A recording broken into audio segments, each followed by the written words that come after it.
Juicy dito sa TV5.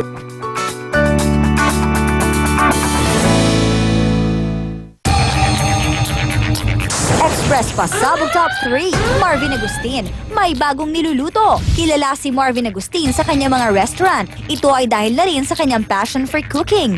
Nagsimula yan, syempre bata pa ako, mahilig na ako magluto. Sabi ko gusto kong magnegosyo ng restaurant, gusto kong balikan yung pinanggalingan ko. Nag-aaral rin ako ng culinary arts sa International School for Culinary Arts and Hotel Management. Then yun, dun ko pinrofessionalize yung nalalaman ko sa pagluluto. Ayon pa kay Marvin, nagagamit din niya ang kanyang galing sa pagluluto sa panliligaw. Oo naman, pinagdaanan natin yan. Na ipinagluluto natin na mamahal natin sa buhay. Dinadala natin ng pagkain. Bumibisita tayo sa mga bahay nila. Yeah, I do that. Heart at Seed, huling-huling may ginawa sa loob ng Karumba. Oh my Kotse. Sulat ni Arisol Gorgonia Anong sa ginawa PSN, nila? Nag-usap daw ng matagal ang dalawa sa kotse ni Heart at humalik pa raw si Seed sa pisngi ni Heart bago ito lumipat sa sariling kotse. Dahil ito yung nag-last taping na di ba ang Legacy at alam naman natin na very vocal naman si Heart and si Sid na sobrang close talaga ng kanilang pagbabarkadahan doon sa Legacy. So siguro nagpaalaman or heart to heart talk. And lalo na pag sa mga soap opera na ganyan na magkakasama kayo more than 24 hours a day. Meron kayong mga breakdowns na pinapakita talaga kung sino kayo. Siyempre maging close talaga yung Pero mga yan. nakakaloka, bakit sa sasakyan? Pwede naman sila sa labas o sa Baka nga dressing room. nag-heart to heart talk. Ibig sabihin niya na hindi, wala silang tinatago na relasyon. Sandali. I mean, binibigyan mo ng mali siyang isang inosenteng pangyayari. Kasi direct sa kotse, marami nangyayari. May plantsahan Hindi na dyan, nga di ba? Uy, pero wait lang, this just nag-tweet si Heart. Sabi niya, I'm sad. Malungkot si Heart ngayon. Hindi nga. Nag-tweet siya, I'm sad. I'm sad kasi si Shalala is backstabbing. Alam mo, sa totoo lang, may galit ka ba kay Miss Heart Evangelista? Wala. Alam mo, parang- matagal ang Oo. pagsing ko yan sa lala. Kasi nung Wala nakita ko si ako. Heart, sabi ni Heart, sabi ni Heart, babangka ako dito. Sabi ni You're Heart, so hard to heart. bakit inapi mo daw yung ano niya, yung damit niya dun sa Star Magic Ball? Sabi ko, maganda naman yung damit mo talaga. Si Shala lang hindi naka-appreciate. Parang may galit ka kay Heart tapos sinasabi mo na may boyfriend siya. Sabi mo naman Ganun lansya siya. Di ba parang may pinatay na manok tapos dinikit dito? Hindi, meron ka bang personal na puot kay Miss Heart Evangelista? Wala. Kasi ako, Sandali. I must say, I'm a fan, Ginny. Pero ako hindi ako niniwala dyan sa heart seed. Maniwala kayo, hindi totoo yan. Talaga. Wala yan. So, isa itong matigas na pagbebenta. Yes, at isa din itong si Heart sa katulad ni Andy na napakasariwa pa ng sugat ng nakaraan. Pagalingin niyo muna. Pero mas naloka ako dito sa komentaryo ni Shalala ukol sa damit ni Heart na para may patay na manok na hiram. Pinatay na manok. Oo. Eh, ano yung susuot mo? Para ka nagdadala ng repolyo sa iyong leeg, hindi ba? Ay, takot talaga kita. Magkampihan Wala, tayo. Ito na si Heart. Ito na May si tanong Heart. ka? O, di ba? Kung magpalit ng boyfriend, para nagpapalit na ng bra. Grabe ka naman. Hindi naman Sama mo kay Heart. Okay, Shalala. O, Shalala, I have a question for you. Ito, this just in, merong balita na you're an alcoholic. At Oh my God. Oh my God! Pagkatapos yung mga pego pala. Wala. Ayan na nakagalit kay Heart. Epekto ng alak At ko wait yan. lang, at ba't ka daw nagwala sa bar? What can you say to the detractors? Vodka. That's not true. Why? Bayut? That's not true. Bayut? Oh, what can you say? A drunk mind speaks a sober heart. Sober. Ay, ayaw na magandang pandinig. Ito na po ang... Sober hate Pasensya na kayo, namamagaan dila. Namamagaan dila. Sober! Mas, Hindi na ayoko, gusto ko sober. Suburb yan. Eto na po ang Express Pasabog Top 2.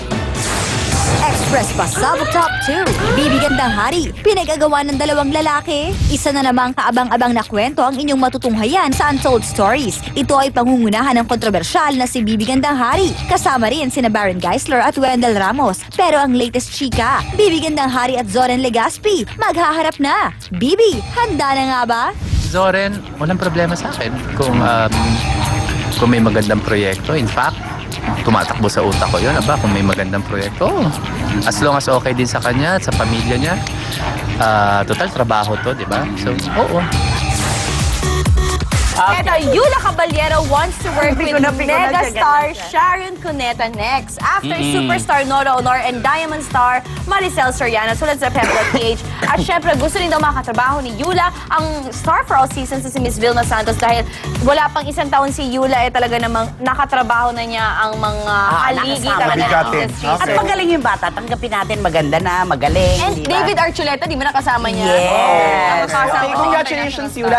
And other news, si Ritz naman ay SK na sa Pampanga. Pampanga. Seryoso? Itong Wow. dalawang dalagang ito talaga nag-uungusan, di ba? Ang galing nila. Nakatuwa naman si Talented. Ritz, ang aga nagsimula. Si Yula pa ba tsaka si Rocky sa Lumbides? Eh, ang alam ko, may nanliligaw sa Hindi, kanya. si ngayon, Ivan di ba Dorschner. Ivan Dorschner. Yula Valdez ba? Yula Valdez yun! Ano ka ba yung ha? Ayan, nagpapatunay ng pagiging lasenggo mo. Oh, alcohol. Arma mo yan. Okay, kailangan Direct Joe, Oo, yan natin sa direct. hon. Itong baon ko, konting seryoso. Isa naman babala sa mga manunulat, lalo ng mga manunulat sa Ay, oo, telebisyon. hindi yan. Oo. Minsan kasi may isang manunulat na tinanong ng isang executive ng isang network, ano ba itong ginagawa mong pelikulang gagaan? Ano bang kwento nito? So ito naman manunulat ko ito, kasi ganito ang kwento nito tungkol sa mga kaibigan, bla bla bla. Kapag ganyan daw yung executive, sabi, ha? Yun ang kwento? Oo, bakit? Yan ang sinushooting mo. Ikaka-pitch lang yan. Yung kwentong yan, gagawing telenovela dito. Ay, napitik. Eh, di yan parang nakopya? Sheena? Tapos sabi, well, meron konting pagkakaiba, pero ganyan din ang point. Sabi, kinukwento mo ba yung sa iba tao? Hindi, may press release na kasi na ito yung kwento ng gagawing pelikula. Sino yan? Oh. So sabi ko, sa mga So, manunulat... nakakaamo yan. Oo. Meron pa ilalim. Oo. Parang sa SGP daw direct, pagka nagpa-ano ka, bigla na lang daw makikita mo, tatanggihan ka, tapos bigla na lang lulutang yun ang kwento mo. At saka ilang hinanakit din niya ng mga manunulat, lalo na sa television, yung hihingi sa manunulat ng mga konsepto, ng Tama. mga storyline, i-reject, tapos I-reject. bigla na lamang pagtingin lang, wapa! Uy, akin yan! Di ba? Akin yan na! Kasi Pinapalabas diba, ng iba. yung writers, yung thoughts nila tsaka ideas nila binabayaan. I think Bakit direct yung bang istasyon na yun, kinakapos na ng creative juices ang kanyang staff? Siguro. Ay, I think naku, pwede kaya sila pala. diba? Pag ganun, ano yung creative theft, pwede ka magdemanda doon, Alam mo, hindi. Kasi ang copyright law dito sa Pilipinas, napaka-loose eh. Palitan mo lang isang elemento, hindi mo na masasabi yun ng kwento. eh. Tama. Kaya Parang napilapa. kanta. Direct, it's plagiarism. It is. It Yes, is. It oo. is plagiarism. Pero, mahirap Plagiarism. i-prove. See, di mo alam? Nangongopya ng walang... No, at saka gusto namin iparating, bilang ako rin isang manunulat, ko iparating na, alam nyo, hindi lang namin inuubo o iniire ang mga sulat na ginagawa Tama. namin. Pero, Pinag-iisipan. pero ano, pag, kunwari, sa ano ba to? O yung sa nasabing network, kasi meron akong friend doon na nagsusulat at nagbe-brainstorm. As in, kung magpasa sila ng mga ideas sila, grabe, as in follows every 2 weeks, every Inaabot pa sila na maghapon. Oo, ng and meron pa drama. silang mga lockdown na like, punta pa silang Baguio para magsulat lang. Grabe Pero sila mag-ano. mapapansin mo, ang magpuso sa creative storya. juices sila, pis-pis Oo. na. Kaya siguro, nangongopya na lang. Pero yung stasyon na yun, magaling sa mga script. Iba ganon. naman, Ay, ganon. iba naman ang ganda ng storya sa ganda ng hype. Pero Diba? direct, ano naramdaman mo yun? Di ba sa'yo yun? Alin? Alam mo, ikaw Ikaw ba sa yun, lala? Direk? Ang nega-nega mo na. alam mo, bitterness will not make your soul grow up. Direct, At saka bitterness is next to ugliness. Oo, di ba?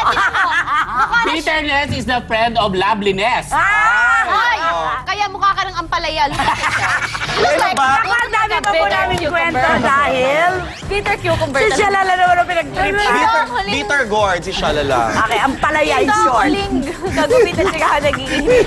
Ikaw! Tulungan nila ako! Tana-tana ang hirit sa... Josie! Pasok ka na naman mga ka-freshness! At dahil love namin kayo, syempre may papaon kami sa inyo na tiyak na ikasisiyan ninyo. Kaya na lamang ng Camellia Kite Flying Festival na ginanap noong May 26. Inaanyayahan namin kayong bumisita sa aming mga showrooms. At sana makatira kayo, makapili kayo sa isa sa mga Camellia communities namin. Pero lalo-lalo dito sa Taguig. Isama pa natin ang press con para sa pagbabalik ng Philippine Popular Music Festival na ginanap noong May 28. Kailangan natin tulungan yung industriya makapaghanap ng mga bagong mga awitin na pwede natin i-contribute sa ating bagong generation of yung mga bagong henerasyon ng mga manunulat at bagong henerasyon ng mga nakikinig ng musikang Pilipino.